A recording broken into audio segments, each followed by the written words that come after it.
They tell you that success is about networking, about playing the game, about saying the right things to the right people. They sell you courses on manipulation, influence, and getting ahead by getting along. But what if I told you that the most successful people in history, the ones whose names we still remember thousands of years later, discovered a completely different path? What if the secret to unshakable confidence, unstoppable progress, and unbreakable inner peace isn't found in external tactics, but in an ancient code that transforms how your mind operates? Welcome to the Stoic Mindset Code, Epictetus, a former slave who became one of history's greatest teachers, wrote, "No one can harm you without your permission." Marcus Aurelius, who commanded the Roman Empire, discovered that his greatest battles weren't fought on external battlefields, but within the landscape of his own mind. These weren't just philosophers sitting in ivory towers. They were practitioners who tested their principles against the harshest realities of life: slavery, warfare, political betrayal, personal loss. And they emerged not just surviving, but stronger. Today, we live in a world of infinite distractions, constant comparison, and endless opinions about how you should live your life. Your attention is under siege. Your confidence is being systematically undermined. Your inner peace is being auctioned off to the highest bidder. But the Stoic Mindset Code offers you something different. A fortress of unshakable mental strength that no external force can penetrate.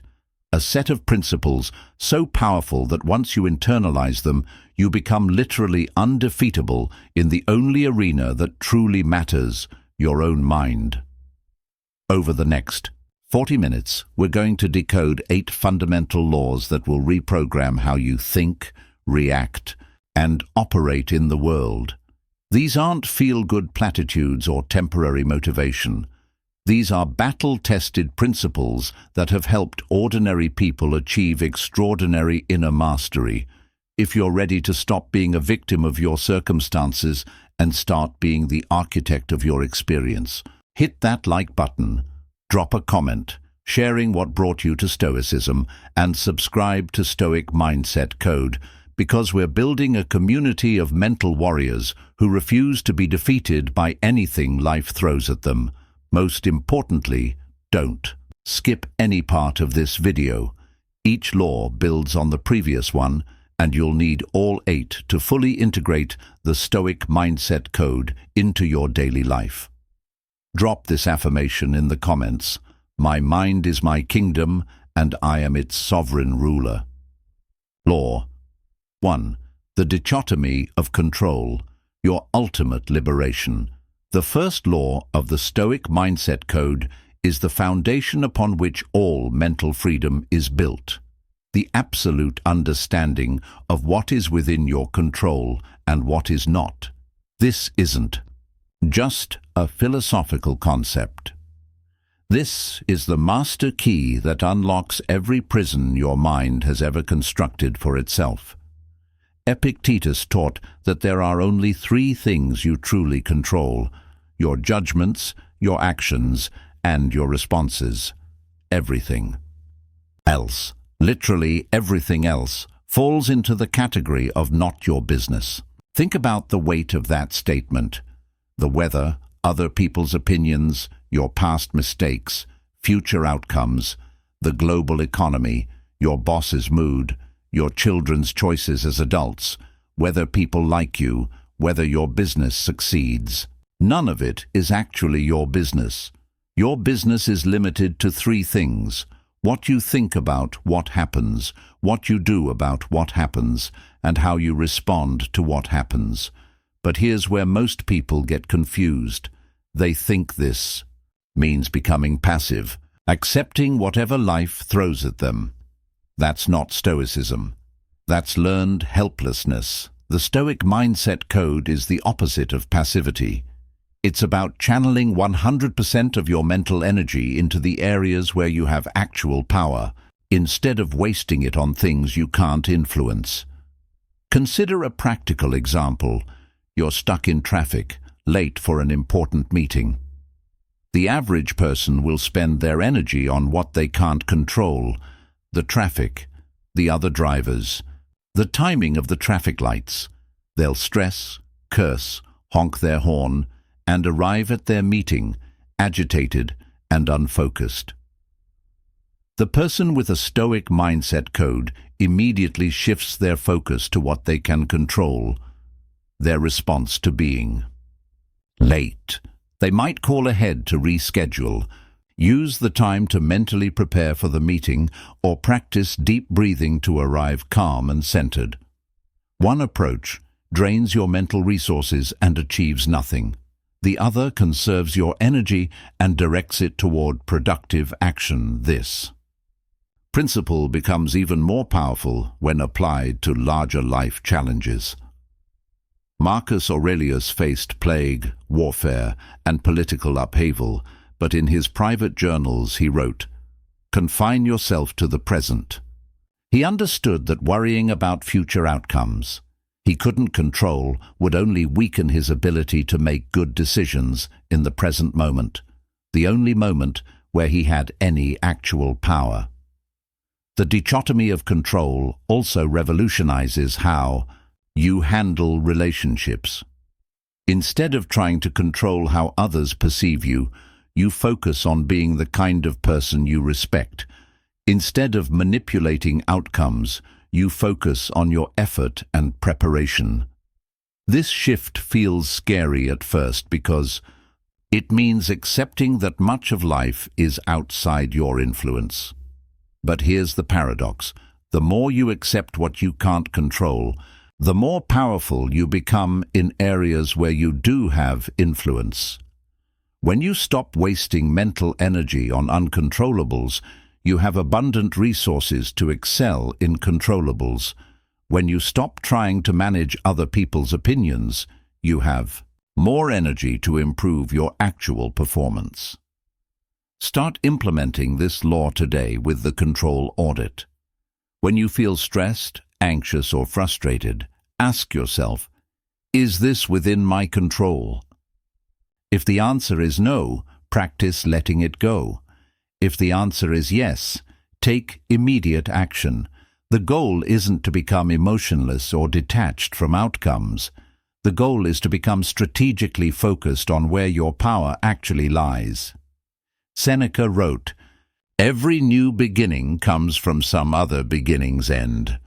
The end of wasting energy on uncontrollables is the beginning of unshakable mental mastery. Law number 2. Perception is power, rewriting your reality. The second law of the Stoic mindset code is understanding that events themselves are neutral. It's your interpretation of events that creates your experience of reality. This isn't positive thinking or wishful delusion. This is recognizing that your mind is the ultimate filter through which all experience passes, and you have the power to program that filter. Shakespeare wrote, "There is nothing either good or bad, but thinking makes it so." The Stoics understood this principle. 2,000 years before modern neuroscience confirmed it, your brain doesn't directly experience reality. It creates a story about reality based on limited sensory input, past experiences, and unconscious assumptions. That story becomes your reality, even though it's just one of infinite possible interpretations. Here's where it gets powerful.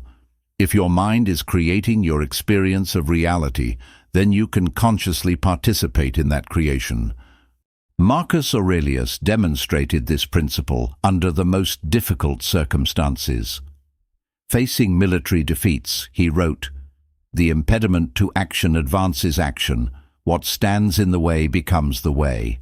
He didn't pretend that obstacles weren't obstacles, but he chose to interpret them as training, as opportunities to develop strength, as necessary elements of any meaningful journey. This reframing isn't about lying to yourself. It's about recognizing that every situation contains multiple truths, and you get to choose which truth to focus on. Consider failure. The average person interprets failure as evidence of their inadequacy, a reason to quit, a source of shame. The person with a Stoic mindset code interprets the same failure as data, as education, as proof that they're taking risks worthy of their potential. Same event. Completely different reality, completely different outcomes. The power of perception extends to how you view other people's behavior. When someone is rude to you, the automatic interpretation is often, "They're attacking me, this is personal, I need to defend myself." The Stoic interpretation might be, "This person is suffering." Happy people don't treat others poorly. Their behavior reveals their inner state, not my worth. One interpretation creates anger, defensiveness, and conflict. The other creates understanding, compassion, and emotional freedom. This doesn't mean becoming a doormat or ignoring genuine threats. It means responding from wisdom rather than automatic emotional reaction. The Stoic mindset code includes what I call perception training, the daily practice of consciously choosing how to interpret your experiences.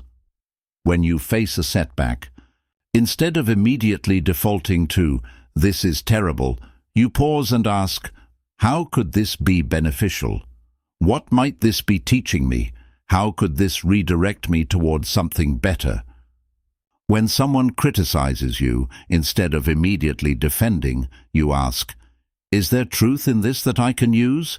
Is this person trying to help me, even if they're expressing it poorly? What can I learn from this interaction?" When you don't get something you wanted, instead of focusing on the disappointment, you explore, "What opportunities does this create? What was I supposed to learn from wanting this? How might this redirection serve my highest good?" This isn't about forced optimism, it's about balanced perspective.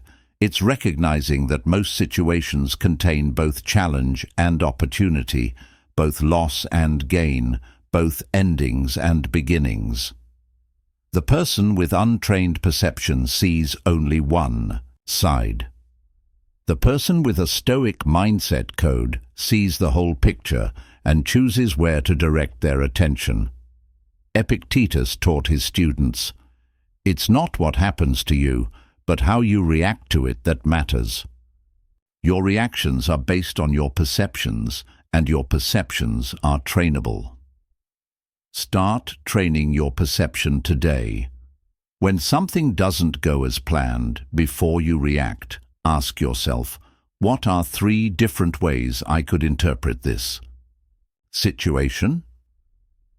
Then choose the interpretation that empowers you to respond most effectively. Law the Fair 3, emotional sovereignty, becoming unshakable. The third law of the Stoic mindset code is understanding the difference between experiencing emotions and being controlled by them. Emotional sovereignty is the ability to feel fully while maintaining conscious choice in how you respond. Most people live as slaves to their emotional reactions. They feel anger and automatically lash out. They feel fear and automatically retreat. They feel desire and automatically pursue. They've outsourced their decision-making to whatever emotion happens to be strongest in the moment. The Stoic mindset code offers a different path. Emotional intelligence combined with conscious choice. This doesn't mean suppressing emotions or pretending you don't feel them. Emotions are information. They're your internal guidance system, alerting you to what needs attention. The key is learning to receive that information without being hijacked by it. Seneca wrote, "Every new beginning comes from some other beginning's end." The end of emotional reactivity is the beginning of emotional mastery. Consider the emotion of anger. Anger often signals that something important to you is being threatened or violated. That's valuable information. But the automatic reaction, aggression, blame, or revenge, rarely serves your long-term interests. The person with emotional sovereignty feels the anger, recognizes the information it's providing, then chooses the most effective response. Maybe that's a calm but firm boundary.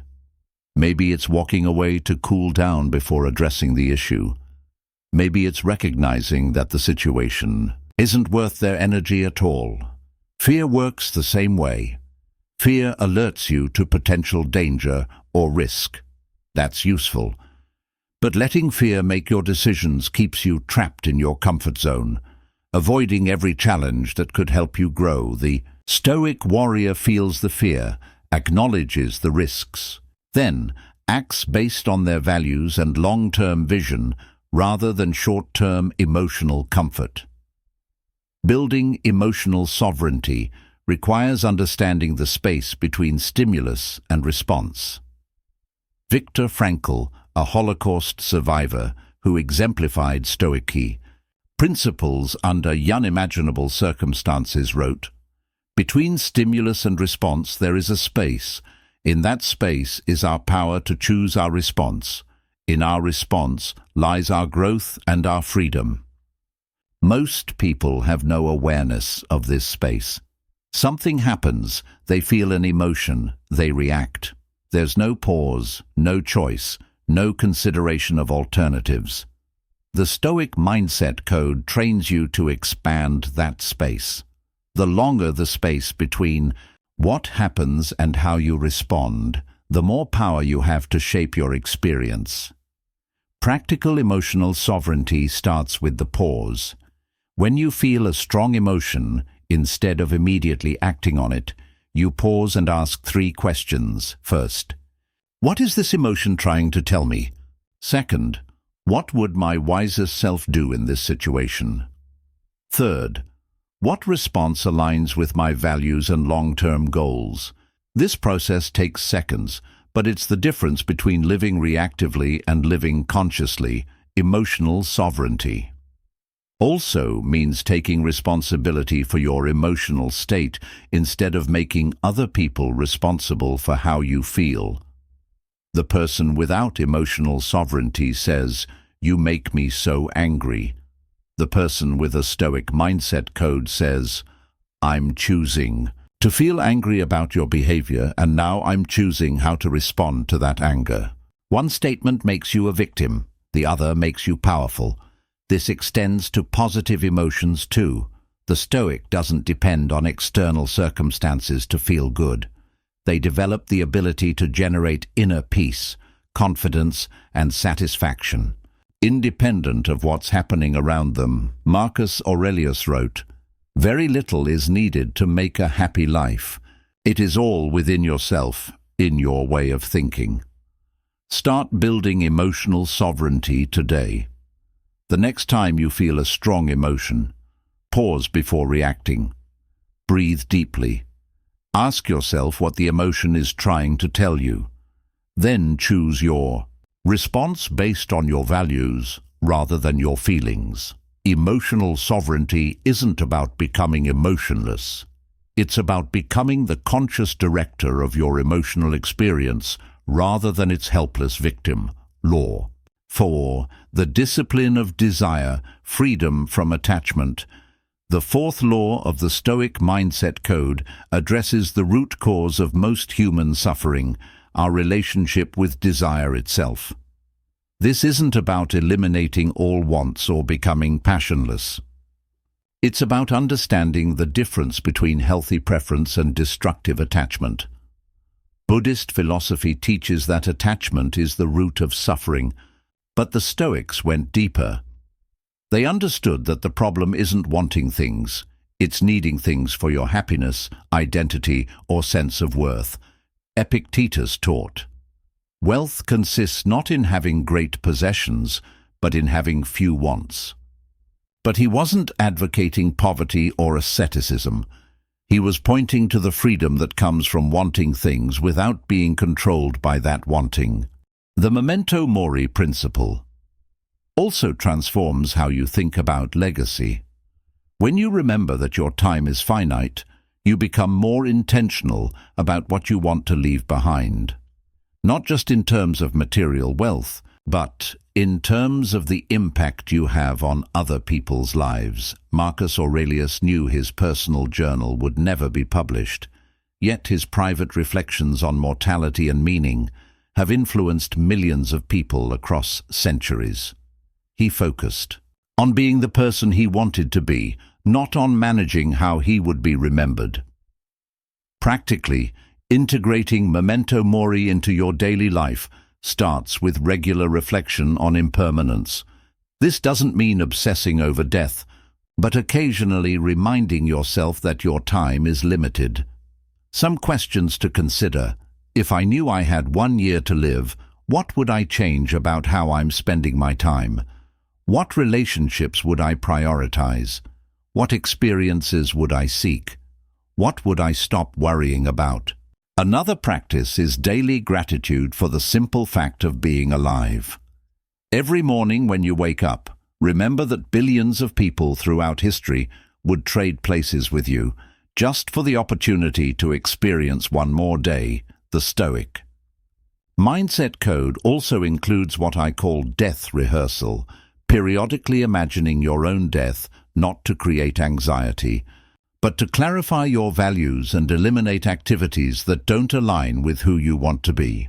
When you remember that everyone you know will eventually die, including yourself, many conflicts and concerns resolve naturally. The person who cut you off in traffic is mortal. The boss who's making your life difficult is mortal. The social media stranger who criticized you is mortal. This perspective doesn't make you callous or disconnected. It makes you more compassionate because you recognize that everyone is facing the same fundamental challenge: how to live meaningfully in the time they've been given. Memento mori ultimately teaches you that since death is certain but its timing is uncertain, the only rational response is to live fully now, not recklessly but intentionally, not hedonistically, but meaningfully, not desperately, but with the quiet confidence that comes from aligning your daily choices with your deepest values.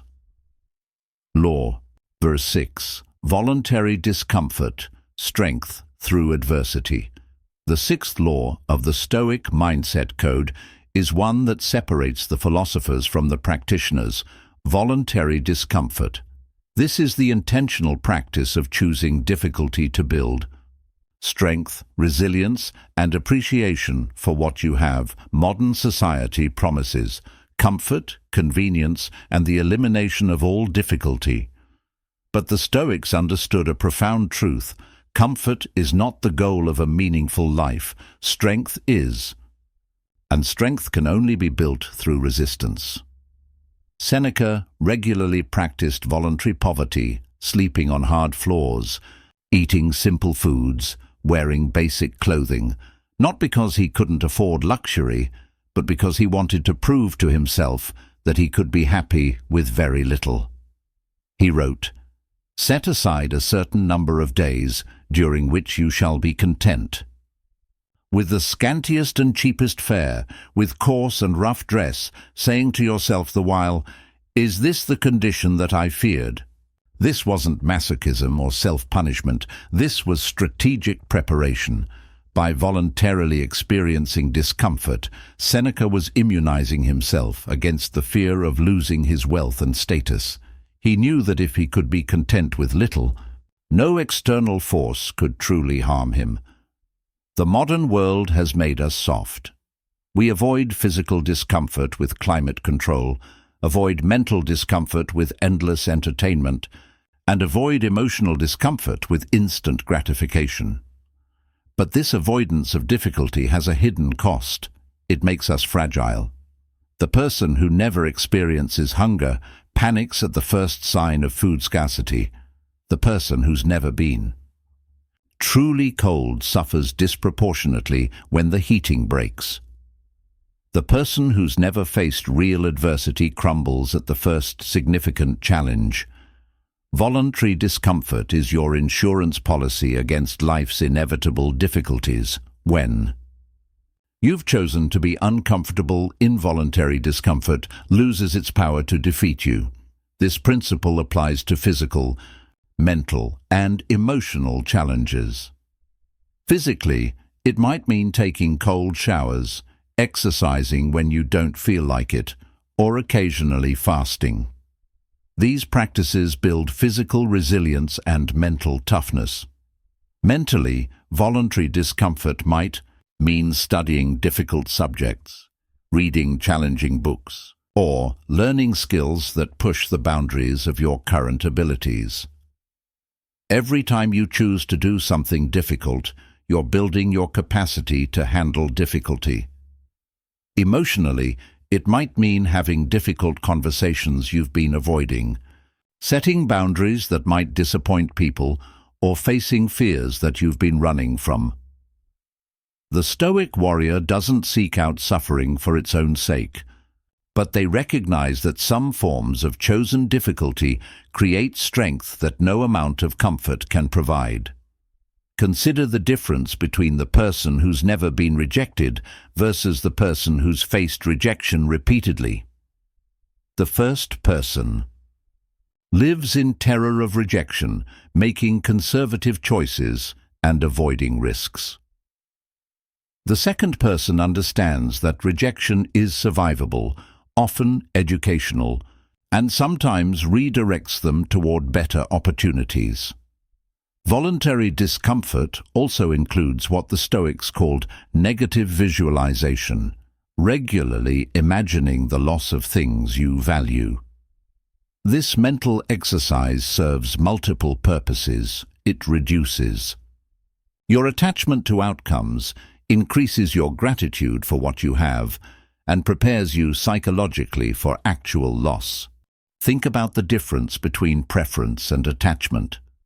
Preference says, I would enjoy having this, and I'll work toward it.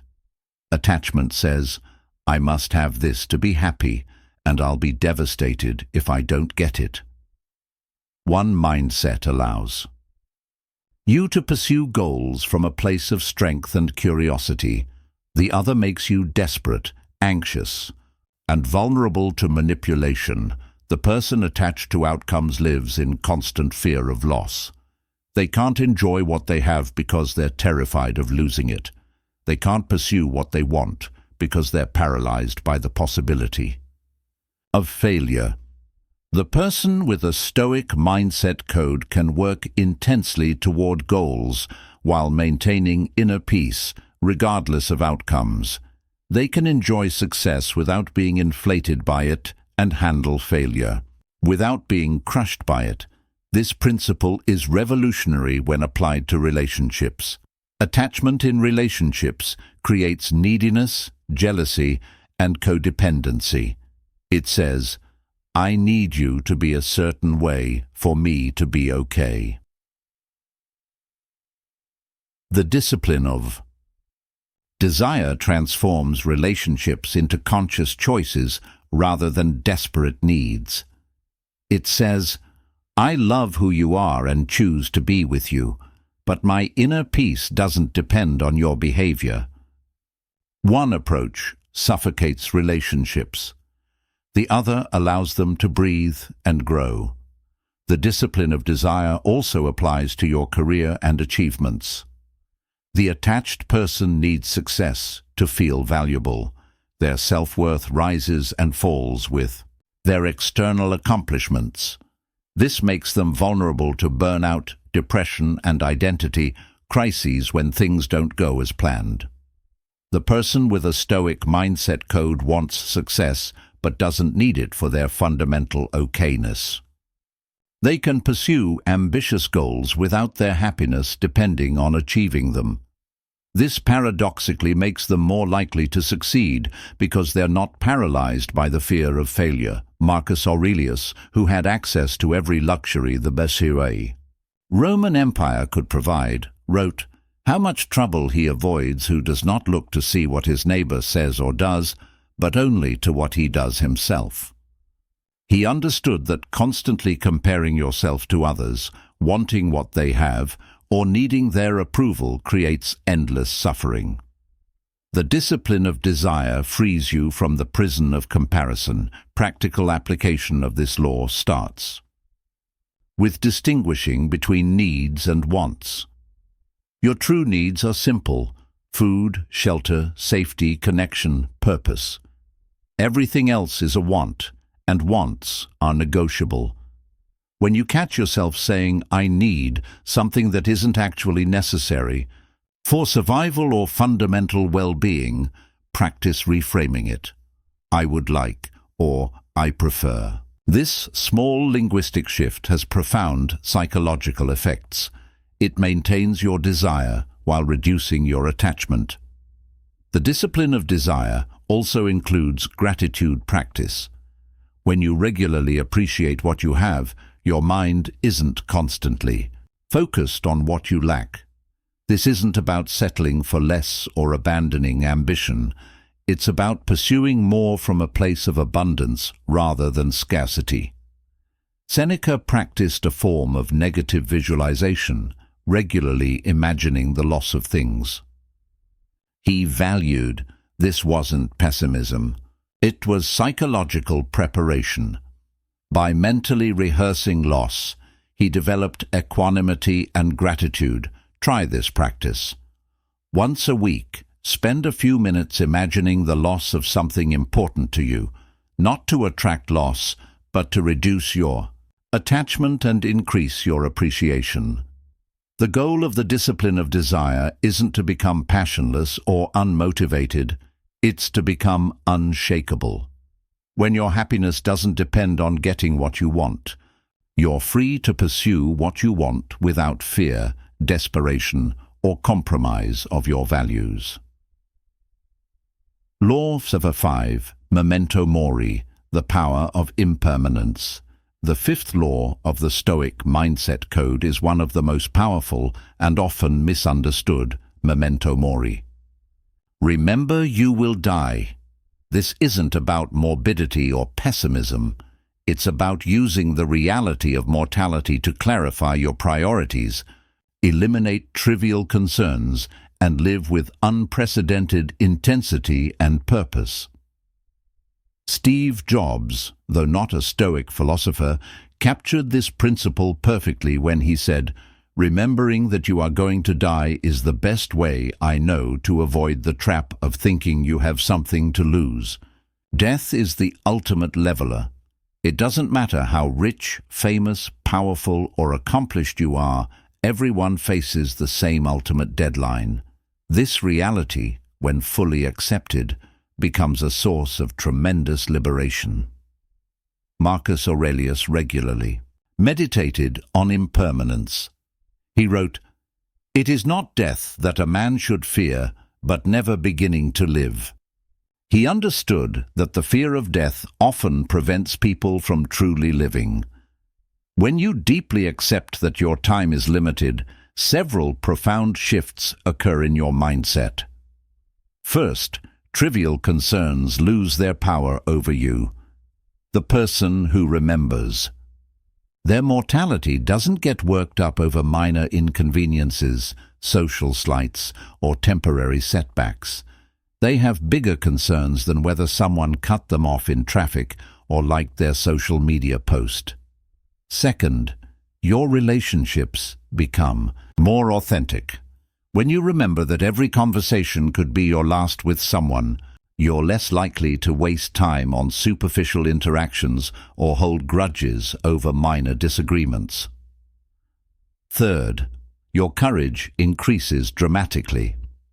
Many of the things we're afraid of, rejection, failure, embarrassment, seem insignificant when compared to the ultimate risk we all face.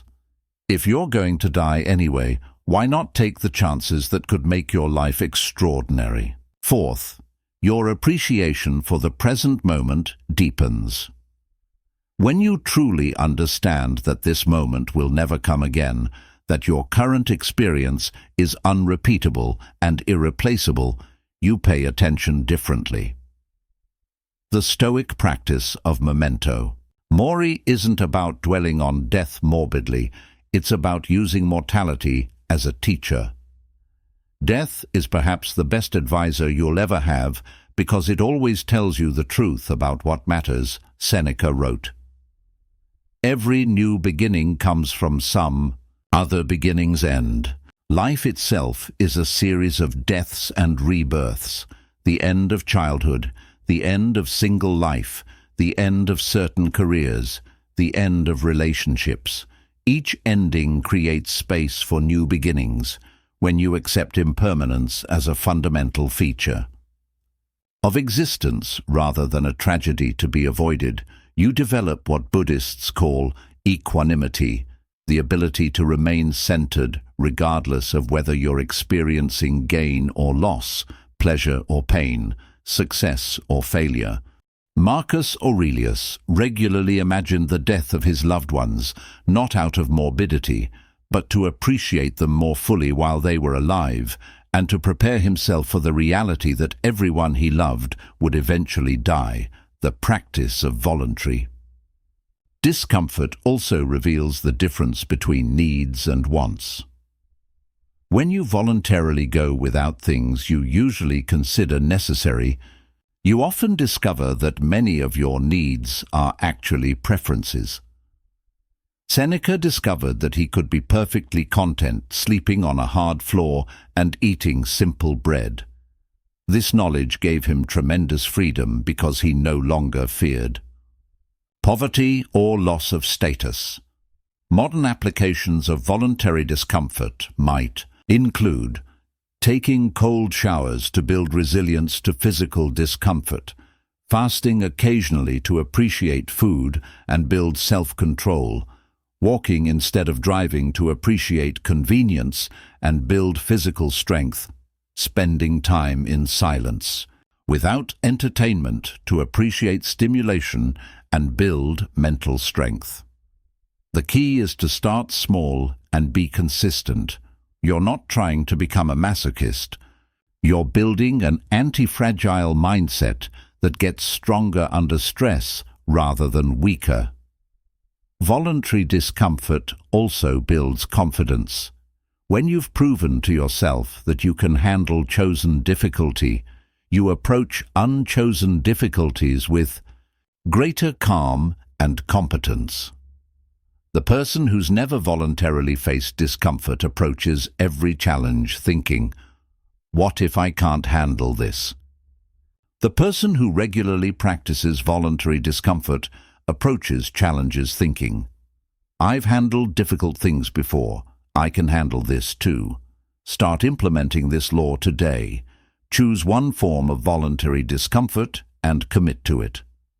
For a week, cold showers, eating one simple meal per day, waking up 30 minutes earlier, or spending 20 minutes in complete silence. Notice how your relationship with discomfort changes as you practice. What seemed unbearable becomes manageable, then routine, then even enjoyable. This is how strength is built. One voluntary challenge at a time. Law for 7. Present moment mastery. The only time that exists, the 7th law of the Stoic mindset code, is understanding that the present moment is the only place where life actually happens, where power actually exists, and where peace can actually be found. Most people live everywhere except the present. They're replaying the past, worrying about the future, or mentally rehearsing conversations that may never happen.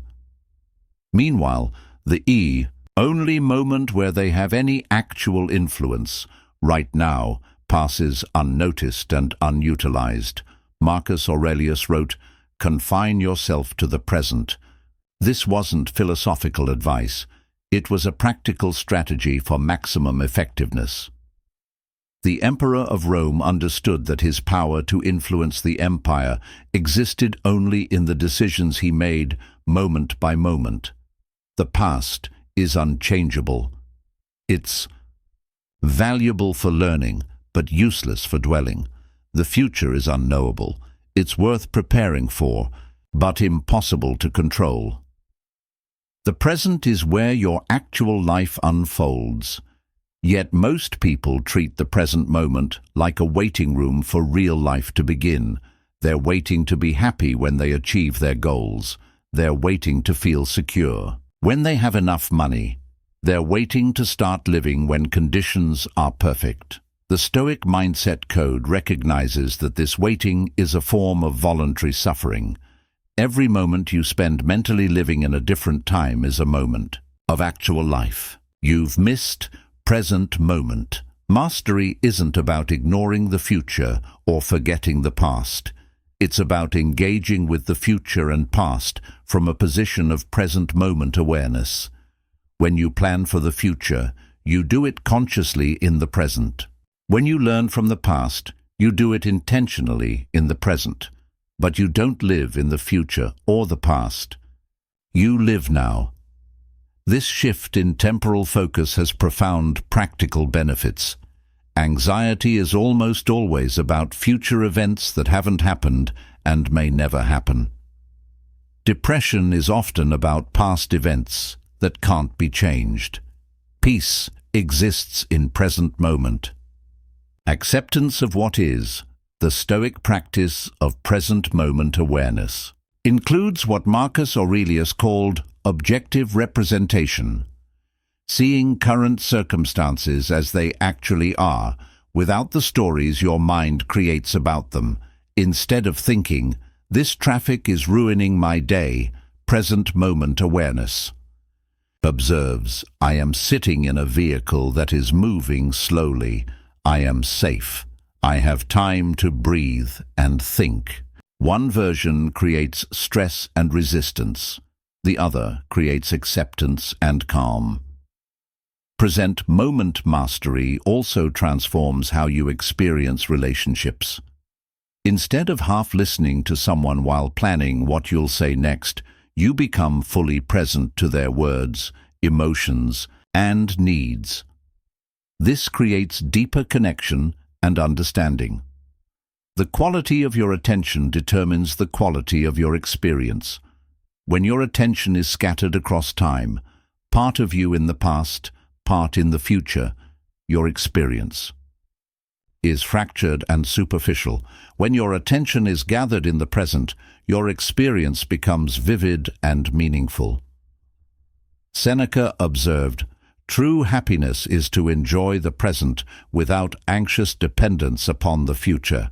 Happiness isn't something you achieve when conditions are perfect. It's something you access when you're fully present to conditions as they are. This doesn't mean becoming passive or accepting every situation without trying to improve it. It means working to improve things from a place of present moment clarity rather than future-focused anxiety. When you're fully present, you make better decisions because you're working with accurate information about current reality rather than projections about future possibilities. When you're fully present, you perform better because your entire focus is on the task at hand. Rather than divided between what you're doing and what you're worried about, when you're fully present, you enjoy life more because you're actually experiencing life instead of thinking about it. Practical present moment mastery starts with attention training. Several times throughout the day, pause and notice where your mind is. Are you here now, or are you mentally somewhere else? When you catch your mind in the past or future, gently bring it back to the present without judgment. Notice 5 things you can see, 4 things you can hear, 3 things you can touch, 2 things you can smell, and 1 thing you can taste. This grounds you in immediate sensory reality. Breath awareness is another powerful tool for present moment anchoring. Your breath is always happening now. When you focus on your breathing, you automatically return to the present. The Stoic practice also includes what I call temporal bracketing, consciously choosing specific times to think about the past or plan for the future, rather than letting your mind wander there randomly. Throughout the day, set aside 10 minutes in the morning to plan your day and 10 minutes in the evening to reflect on what you've learned. Outside of those designated times, practice returning your attention to the present whenever it wanders. Epictetus taught, "Happiness and freedom begin with a clear understanding of one principle. Some things are within our control and some things are not." The present moment is where your control actually exists. The past is beyond your control because it's already happened. The future is beyond your control because it hasn't happened yet. Your power exists in the present moment, in your current thoughts, your current choices, your current responses. When you master the present, you master life itself. Law 8. Virtue as the sole good, the unassailable foundation. The eighth and final law of the Stoic mindset code is the most foundational. Understanding that virtue, character, integrity, wisdom, courage, justice, and temperance is the only true good and therefore the only reliable source of happiness and meaning. This isn't about moral superiority or religious doctrine. This is about recognizing that everything external to your character can be taken away, changed, or lost, but your commitment to virtue remains entirely within your control. Wealth can be stolen, health can be lost, relationships can end, careers can be destroyed, reputations can be ruined. But your decision to act with integrity, to treat others fairly, to pursue wisdom, and to face challenges with courage, these remain yours, regardless of external circumstances. Marcus Aurelius, who had access to every external good the world could offer, wrote, "Very little is needed. To make a happy life, it is all within yourself, in your way of thinking." The Emperor of Rome had learned through experience that external achievements, possessions, and pleasures provided only temporary satisfaction. The only lasting happiness came from knowing that he had acted according to his highest values, regardless of outcomes. This principle revolutionizes how you approach every situation. Instead of asking, "How can I get what I want?" you ask, "How can I respond virtuously to what's happening?" Instead of measuring success by external metrics, money, status, approval, you measure it by internal metrics. Did I act with integrity? Did I treat others fairly? Did I face my fears with courage? Did I make decisions based on wisdom rather than impulse? This shift from external to internal scorecard creates unshakable confidence because your self-worth is no longer dependent on variables outside your control. The Stoic virtues are 4. Wisdom, seeing clearly; courage, acting despite fear; justice, treating others fairly; and temperance, moderation in all things. Wisdom isn't just intellectual knowledge. It's practical understanding of how to live well. It's knowing the difference between what's important and what's trivial, what's within your control and what isn't, what serves your highest good and what merely serves your ego. Courage isn't the absence of fear, it's acting in alignment with your values despite fear. It's speaking truth when it's unpopular, standing up for others when it's risky, and pursuing meaningful goals when success isn't guaranteed. Justice isn't just following laws, it's treating every person with the respect and fairness you would want for yourself. It's considering the impact of your actions on others and choosing to contribute to the common good rather than just your personal advantage. Temperance isn't about deprivation, it's about balance and self-control. It's enjoying pleasure without being controlled by it, pursuing success without being corrupted by it, and meeting challenges without being overwhelmed by them. When you make virtue your primary goal, several profound changes occur in your life. First, you become undefeatable. No external force can make you less virtuous unless you choose to abandon your values. Others can harm your body, damage your reputation, or take your possessions, but they cannot touch your character. Second, your decisions become simpler. Instead of complex calculations about personal advantage, you ask one question: what's the virtuous response? This eliminates most internal conflict and confusion. Third, your relationships improve when you're committed to treating others fairly and honestly. You attract people who value those qualities and repel those who don't. Fourth, your self-respect becomes unshakable. When you know you're living according to your highest values, your opinion of yourself isn't dependent on others' approval or external achievements.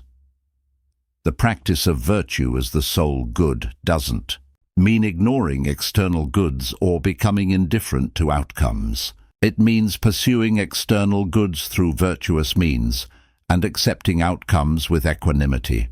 Seneca was wealthy, but he didn't pursue wealth for its own sake. He used his wealth virtuously and was prepared to lose it if keeping it required compromising his values. Epictetus had been a slave, but he didn't allow his external circumstances to determine his internal state. He focused on what he could control, his thoughts, attitudes, and responses, and became more influential as a former slave than most people who were born free. Practical application of this law starts with identifying your core values. What kind of person do you want to be, regardless of circumstances? What principles are you willing to uphold, even when it's difficult or costly? Then make those values your primary decision-making criteria. Before choosing how to respond to any situation, ask yourself, what would the person I want to be do in this situation? This doesn't mean becoming self-righteous or judgmental of others.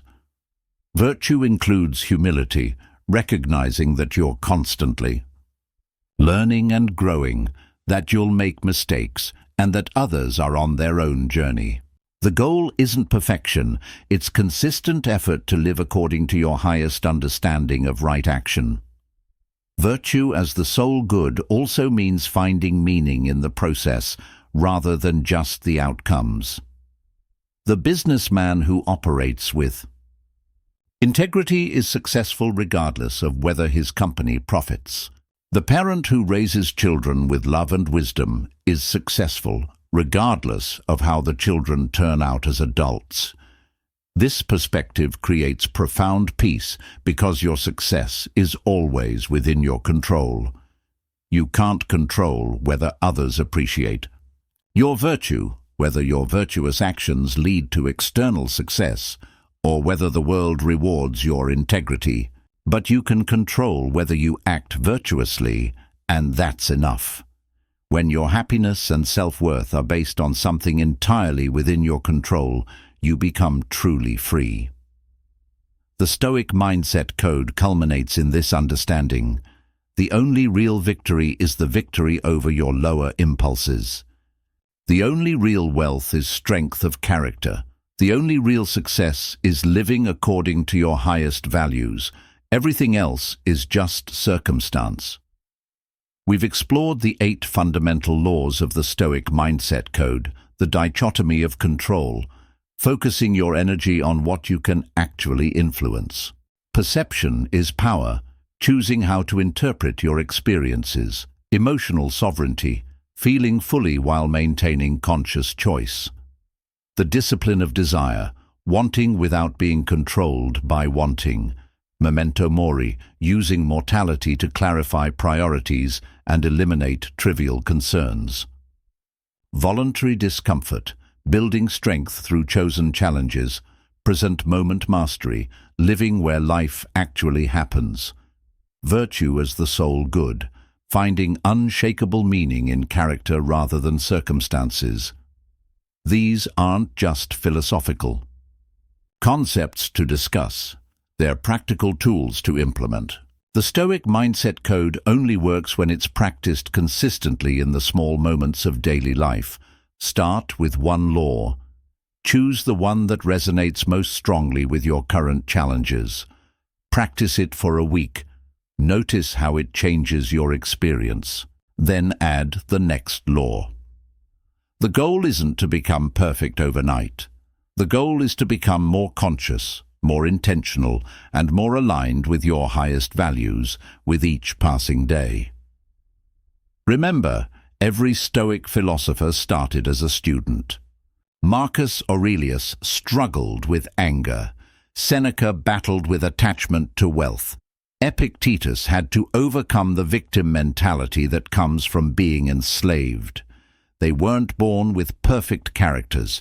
They developed them through consistent practice of these principles, even when it was difficult, especially when it was difficult. The world needs people who have done the inner work, who can remain calm in chaos, who can make decisions based on wisdom rather than fear, who can face adversity with courage and success with humility. The world needs more people with the Stoic mindset code. If this content has added value to your life, like this video, share it with someone who could benefit from these principles and subscribe to Stoic Mindset Code for more ancient wisdom that transforms modern life. Drop your favorite law in the comments and share how you plan to implement it in your daily routine.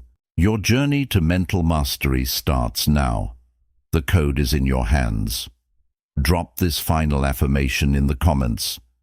I am the architect of my own experience, the master of my own mind, and the author of my own character. The Stoic Mindset Code, where ancient wisdom meets modern mastery.